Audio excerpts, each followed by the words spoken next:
Friends, ఈరోజు అయితే mini vlogs చేద్దాం అనుకున్నాను. ఎందుకంటే మా టెర్రస్ పైన కొన్ని చెట్లు అయితే పెట్టేశాను. ఇంతకుముందు బాల్కనీలో బాల్కనీలో పెట్టినప్పుడు ఎండ సరిగ్గా తగలక అక్కడ గ్రోత్ అనేది లేదు. చాలా డేస్ నుంచి ఏం చేయాలి అర్థం కాలేదు. ఇంకా బాల్కనీలో నుండి తీయడం ఇష్టం లేక పైన ఫస్ట్ అయితే మేము టెర్రస్ పైననే పెట్టేదాన్ని.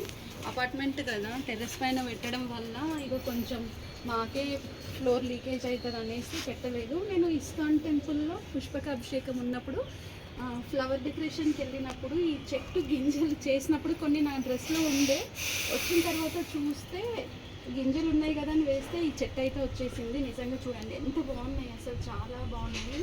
సాటిన్ ఫ్లవర్స్ అంటారు వీటిని. ఇంకా ఇదైతే చూడండి చాలా గ్రీన్గా ఉంది కదా. సో గ్రీన్గా ఉండడానికి రీజన్ ఏంటంటే ఫస్ట్ మేము కొనుక్కొచ్చినప్పుడు మొత్తం ఎల్లో ఉండే, మొత్తం ఇట్లా చనిపోతుందేమో చెట్టు అనుకున్నాను. ఇక్కడ చూడండి ఇట్లనే ఉంటుండే. ఇక తర్వాత కొంచెం యూరియా వేసాను. ఇంకా వర్షం కూడా రావడం వల్ల ఇట్లా గ్రీన్గా అయ్యి మొగ్గలు అయితే వచ్చేస్తున్నాయి.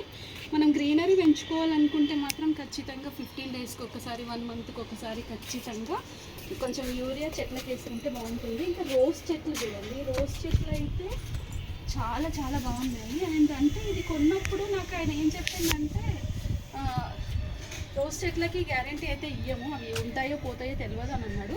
కానీ మనం పెంచే విధంగా చెట్లను పెంచామనుకోండి నిజంగా ఏ చెట్లైనా మంచిగా వస్తాయి. ఇప్పుడు నేను ఫ్లవర్స్ అయిపోగానే ఇక్కడికి కట్ చేసేసి కొంచెం యూరియా వేస్తే గ్రీన్గా వచ్చేస్తుంది. ఇదంతా మొన్న రీసెంట్గానే కట్ చేశాను, ఒక 10 డేస్ అవుతుంది. చూడండి ఎంత ఎగురొచ్చింది, చాలా ఎగురొచ్చింది.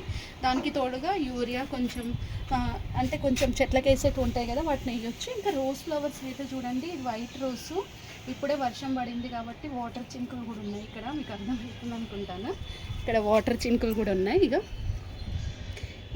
ఎంత మంచిగా అవుతున్నాయి చూడండి. ఇంకా ఇది అయితే అయిపోయింది, దీన్ని కూడా కట్ చేయాలి. కట్ చేసిన తర్వాత మనకి గ్రీన్గా వస్తుంది. ఇప్పుడు ఈ మల్లె చెట్టు ఉంది కదా, ఈ మల్లె చెట్టును కూడా కంప్లీట్గా నేను కట్ చేశాను. దీనికి ఇక్కడ కట్ చేశాను. ఇక్కడ ఇగురు చూడండి ఎంత ఫ్రెష్గా, అంటే కొత్తగా వచ్చేస్తుంది. ఇప్పుడు ప్రతి దానికి మొగ్గలు కూడా వస్తాయి. ఇది కట్ చేయలేను కాబట్టి చూడండి ఇట్లుంది. కట్ చేసిన తర్వాత ఇట్లా వచ్చేస్తుంది. ఇంకా తులసి గింజలు అయితే చూడండి ఎన్ని తులసి చెట్లు వచ్చాయి. అంటే నేను ఇంట్లో ఎక్కువ తులసి పూజ చేస్తాను కాబట్టి తులసి సీడ్స్ తీసినప్పుడల్లా చెట్లు వేస్తాను. వేయడం వల్ల ఇట్లా గింజలు వర్షానికి మొత్తం చెట్లు అయితే వచ్చేసాయి. ఇది నా చిన్న గార్డెన్. అండ్ ఇంకా చాలా ఎక్కువ వేద్దాం అనుకున్నాను. ఇంకా ఇక్కడైతే కరివేపాకు అయితే ఉంది చూడండి. దీపకి కరివేపాకు చెట్టు చూపించి ఒకసారి వచ్చి దగ్గరికి వచ్చి ఇది చూడండి ఎంత బాగుంది. అంటే ఇది ఫస్ట్ అయితే నేను బాల్కనీలో పెట్టినప్పుడు చనిపోయింది, మొత్తానికి పోయిన తర్వాత ఇంకా తీసుకొచ్చి పైన పెట్టేసి కొంచెం కట్ చేసి అప్పుడు ఇంకా కొంచెం యూరియా వేయడం వల్ల అంత గ్రీన్గా వచ్చింది. నెట్ ఎందుకు వేసానంటే మాకు పైన మొత్తము ఇట్లా పావురాలు ఉంటాయి, చాలా ఎక్కువ పావురాలు అయితే వస్తాయి. ఆ పావురాలు రాకుండా ఇంకా కోతులు కూడా వస్తాయి.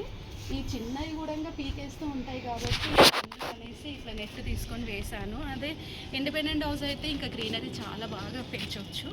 అండ్ ఇంకా ఈ కొన్ని చెట్లు కూడా అంటే శంకుపూల చెట్లు, ఇక్కడ మందార చెట్టు ఉంది, ఆ మందార చెట్టు, ఇవన్నీ కూడా నిజంగా చెప్పాలంటే గ్రీనరీ పెంచడం అంటే నిజంగా చిన్నపిల్లల్ని ఎలా పెంచుతామో మనము ఈ గ్రీనరీ అంటే ఈ చెట్లను కూడా అట్లనే పెంచుకోవాలి.